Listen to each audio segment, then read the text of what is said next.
Hello everyone, welcome to Sanmarga classes.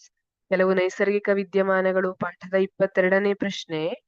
ಭೂಮಿಯ ರಚನೆಯ ಚಿತ್ರ ಬರೆದು ಭೂಮಿಯ ಪದರಗಳನ್ನು ಹೆಸರಿಸಿ. ಭೂಮಿಯ ರಚನೆಯ ಚಿತ್ರವನ್ನ ಬರೆಯೋಣ. ಇದು ಭೂಮಿಯ ರಚನೆಯ ಚಿತ್ರ. ಈಗ ಭೂಮಿಯ ಪದರಗಳನ್ನ ಹೆಸರಿಸಿದೀವಿ.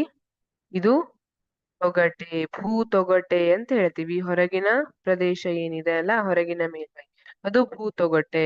ಇದು ಭೂಮಿಯ ಹೊರಗಿನ ಮೇಲ್ಮೈ, ನಾವು ವಾಸಿಸುವಂತಹ ಮೇಲ್ಮೈ. ಭೂತೊಗಟೆ ಏನಿದೆ, ನಾವು ವಾಸಿಸುವ ಮೇಲ್ಮೈ ಆಗಿದೆ. ಅದನ್ನ ಭೂತೊಗಟೆ ಅಂತ ಕರಿತೀವಿ. ಈಗ ಮ್ಯಾಂಟಲ್ ಅನ್ನುವಂಥದ್ದು ಭೂತೊಗಟೆಯ ಕೆಳಗೆ ಇದೆ. ಇದು ಸುಮಾರು 85% ಭೂಮಿಯ ಜಾಗವನ್ನ ತಗೊಂಡಿದೆ ಅಂತ ಹೇಳ್ತಾರೆ. ಮ್ಯಾಂಟಲ್, ಈ ಮ್ಯಾಂಟಲ್ ಇದು ಭೂತೊಗಟೆಯ ಕೆಳಗಿರುತ್ತೆ. ಈಗ ಜ್ವಾಲಾಮುಖಿಯ ಸಂದರ್ಭದಲ್ಲಿ ಲಾವಾರಸ ಹೊರಗೆ ಬರುತ್ತಲ್ಲ, ಅದು ಕೂಡ ಈ ಮ್ಯಾಂಟಲ್ ಪದರದಿಂದನೇ ಬರುವಂತದ್ದು ಮ್ಯಾಂಟಲ್. ಆಮೇಲೆ ಹೊರತಿರುಳು ಅಥವಾ ಹೊರಗರ್ಭ, ಇದು ದ್ರವ ರೂಪದಲ್ಲಿದೆ.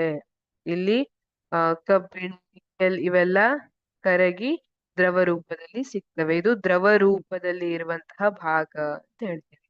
ಒಳತಿರುಳು ಅಥವಾ ಒಳಗರ್ಭ, ಇಲ್ಲಿ ಹೆಚ್ಚಿನ ಉಷ್ಣತೆ ಇರುತ್ತದೆ, ಆದ್ರೆ ಹೆಚ್ಚಿನ ಒತ್ತಡದ ಕಾರಣದಿಂದ ಇದು ಘನ ರೂಪದಲ್ಲಿರುವಂತಹದ್ದಾಗಿದೆ ಒಳಗರ್ಭ. ಇದರ ಟೆಂಪರೇಚರ್ ಸುಮಾರು ಸೂರ್ಯನ ಮೇಲ್ಮೈನಷ್ಟೇ ಇದರ ಟೆಂಪರೇಚರ್ ಇದೆ ಅಂತ ಅಂದಾಜಿಸಲಾಗಿದೆ. ಇದೆಲ್ಲ ಭೂಮಿಯ ಬೇರೆ ಬೇರೆ ಪದರಗಳು: ಭೂತೊಗಟೆ, ಮ್ಯಾಂಟಲ್, ಹೊರಗರ್ಭ ಹಾಗೂ ಒಳಗರ್ಭ. Thank you.